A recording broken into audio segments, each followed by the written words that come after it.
normal images with disturbing backstories.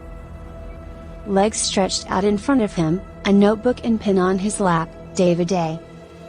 Johnston directs a sunny smile to the cameraman, Harry Glicken, who was a student of David's. His demeanor is relaxed and excited. As he should be. He is a volcanologist studying the rumbling Mount St. Helens. 13.5 hours later, Johnston would be killed by the eruption of Mount St. Helens. His last words shared over the radio to the closest U.S. Geological Survey office were, "Vancouver, Vancouver, this is it." His remains were never found. Glicken was meant to be on duty observing the volcano that day. But he swapped shifts with Johnston at the last minute as Glicken had an interview to attend. Upon hearing the news of the eruption and Johnston's death, Glicken was devastated and joined helicopter crews to try and find survivors for hours before they refused to allow him to continue.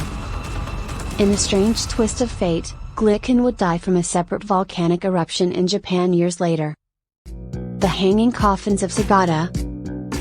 Don't go walking alone below the cliffs of Sagada, Philippines, because there's always a chance a coffin might fall on you. Most cultures that bury their dead in coffins bury those coffins in the ground or put them in above-ground crypts.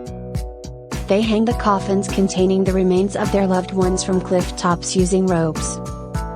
It can be an unnerving experience to be walking, expecting to see clouds and sky, but you see coffins suspended in midair instead. In the local culture, when an elderly person senses their end is near, they will carve their own coffin from a log with the help of their relatives. Once the person dies, their bodies are placed inside the hollowed-out log. Next, the coffin is taken to a holy cave, where a ritualistic service is performed. Then the coffin is hoisted up alongside the deceased person's ancestors.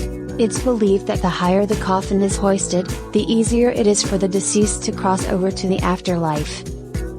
This traditional form of burial has been going on for over 2,000 years. Many tourists from around the world come to gaze upon this shocking spectacle.